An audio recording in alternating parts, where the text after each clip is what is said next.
Middays live today from the Mississippi Gulf Coast. We're at the Coast Convention Center adjacent to the beautiful Mississippi Gulf Coast Coliseum. We welcome now to the program Mayor FoFo Gilich, the mayor of the great city of Biloxi. Mayor, good to see you, sir. Always a pleasure. Thank you. It's my pleasure to be here. It's always exciting to be on SuperTalk.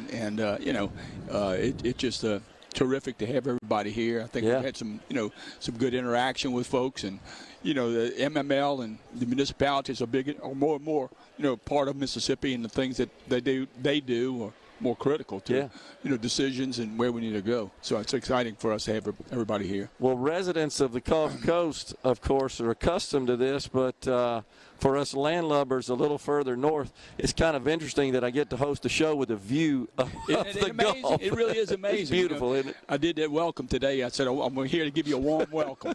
It's warm. You did. Yeah, it's warm, but it's beautiful. That's right. But we appreciate you coming on. So we were just talking to the mayor, of course, of Moss Point, Billy Knight, having experienced tornadoes coming through his community. Were unexpected, did a lot of damage. It's a tough part of the job, is it not? It is. You guys are no stranger to that. And I remember that day well, because what he really hit the ground came over and around us, and I can remember the double rainbow. In Moss Point was kind of demolished, so to speak. Yeah. And I think 200 houses or some 200 homes. It's amazing, just how in a snap, a finger, things can happen. Yeah. So, and I just talked with Billy about helping with some debris removal, and because it's really costly. You were telling me that's a big deal. It's costly. I know Hurricane Zeta was not a big storm as far as it goes, but I know we spent $5.4 million cleaning up. What do you do with that? I mean, it's complex, on the logistics that you have to do, just to normal, to make life normal. Yeah. But it's on a much smaller scale. We had severe thunderstorms come through our area in central Mississippi, and just the debris in my yard, just from the trees and stuff. I mean, it's a pretty massive effort, and that's just a tiny fraction of what you experience with tornadoes and hurricanes and stuff like that. But I guess that part of it you don't think so much about. Yeah. But that's a costly and tedious effort to clean all that up. It is. We've been fortunate, and I think there's been, over the last 3 years, I think Tate was saying there's about 300 events like that in the last 3 years. That's a bunch of but it's complex in what you have to do to be prepared, and then when it happens, to do the things you need to do, and then back it up if you're fortunate to, to have some reimbursement. Then it's a whole lot of paperwork and things that you have to do, because they may claw it back. Oh, I didn't think about that. Yeah. So you accept this money, but you kind of understand it's subject to further investigation, post-funding investigation. Years away. Yeah. Man, that's a tough deal to deal with. So tell us what's going on in the city of Biloxi. Every time I talk to you, Mayor, it's always so rewarding and refreshing and gratifying, because you always got good stuff going on in Biloxi. It's been nonstop, and we've opened, I don't know if you've seen Margaritaville, the amusement park, $12 million Ferris wheel, and just everything's happening. It's good to have it moving. Gaming and is exciting, and people are asking what's possible, as far as investments, and it truly is, exciting, good time. I kind of thrive on it. So your revenue's got to be strong. It's getting there. Yeah. We've been 3 record years, and probably the worst of time as far as the history. Wow. We've been fortunate to be, not insulated, but the jobs and the attraction. I know I visited New Orleans about 2 days ago, but it's a challenge, and I think to really connect everybody. But there's some opportunities here. 4.2 million visitors a year. We've got 7,000 hotel rooms, and on the weekend it's almost always sold out. So we're moving, and with the Amtrak and some of these other opportunities that are coming to get other tourists and midweek kind of deals. So tell us about the Amtrak. I think by the end of the year it'll be coming from New Orleans to Mobile. Yeah. But it provides, you got 2 clicks down the road. You understand that there's an easier airport to Biloxi, New Orleans opportunity, and day trips, and from Mobile. I know Senator Wicker was very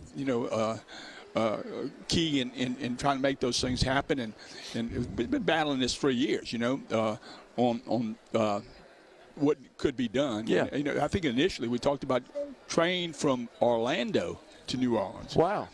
But that was, you know, billions and billions of dollars. Yeah. But we're happy with that. Hopefully by the end of the year, the stops, I think, Bay St. Louis, Gulfport, Biloxi, and then Pascagoula. Okay. And 2 times a day all the way to Mobile. Mobile has some challenges as far as setting up the terminal and that sort of thing. Yeah. But there are opportunities there, you know, to get people have the whole week filled with visitors. And anyway. What do you expect to accomplish, and what are you looking to learn, take away from the conference, Mayor? Well, you know, again, the interaction of possibilities of changing of sales tax and some of these other opportunities, and just have a seamless way to get things done. I think that's, you know, I've done it this way. This is what I do with lease purchases and some of the heavy equipment and some of these things. It presents those kinds of challenges that you would be apparent, but when you get down in the middle of it, I need to do this. Then how do you do it? You know. Yeah, there's been some discussion about possibly increasing the sales tax diversion. We hope so. Yeah, is right. You advocate for that, I'm sure, right? More money to the cities for the benefit of our audience. It's 18%. 18%. Yeah, we go to 20 perhaps. Well, you know, in business, you know, it's like commission. Okay, if I'm hustling more and I'm making you more money, let's come up with. You need to participate more, right? Exactly. So incentive is what it's all about, and you know, it drives it. You know, you can. There's some statistics that say, you know, if I bump this, and this is what I think, you know, the result will be. We'll make you more money, state of Mississippi. Well, speaking of taxes, do you have a position, an opinion, Mayor, about the move in our legislature to eliminate the income tax? There's also discussion about possibly eliminating the sales tax on groceries. Do you have kind of a position on that? Yeah, I do. I know. You know, I've seen. You know, I think it makes sense when you look at history. Okay, I graduated from the University of Houston, and I've seen some things happen. Let business take its path, but you look at who's growing. You know, you look at what happened in Tennessee 8 years ago. And now when it's because, you know, almost all of the intellectual property folks and all of the music and everything located in Nashville because. Yeah. That's, or if you were I've talked with Dane Maxwell a number of times about some of the things that if you were to have. Now, I understand a gradual, you know, a balanced approach to it. But if, say, 5 years from now you're it's gone, then you're in a position to compete. And we are look at our quality of life and cost of living. You know, we're in a position to compete. I know at the shipyard. You know, when I moved back home, there were 20-something thousand people in the shipyard. Most of them lived in Alabama. Okay, right. And if you were to move from Alabama or from Louisiana back to Mississippi, and that's a 5% raise without doing anything. Yeah, so I understand maybe half the employees at the shipyard or so actually commute from the Mobile from Alabama, right? That's conservative. That's right.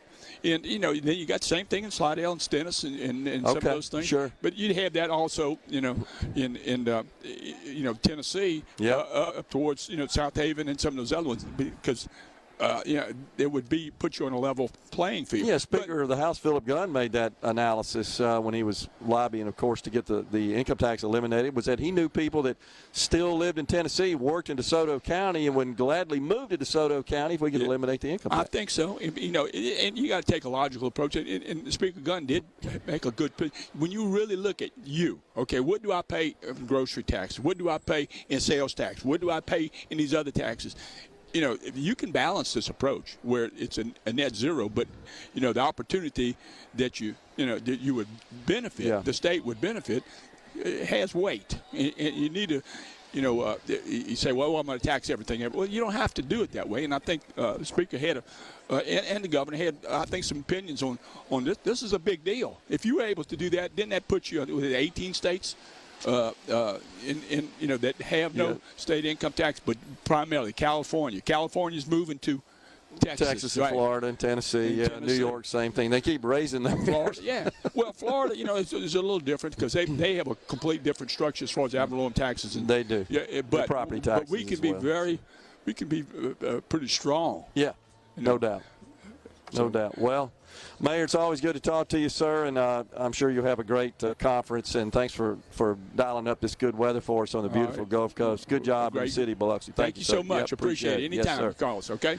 We're coming right back with more here in the Element Well Studios. We're down at the Mississippi Gulf Coast Coliseum and Convention Center for the Mississippi Municipal League Annual Conference.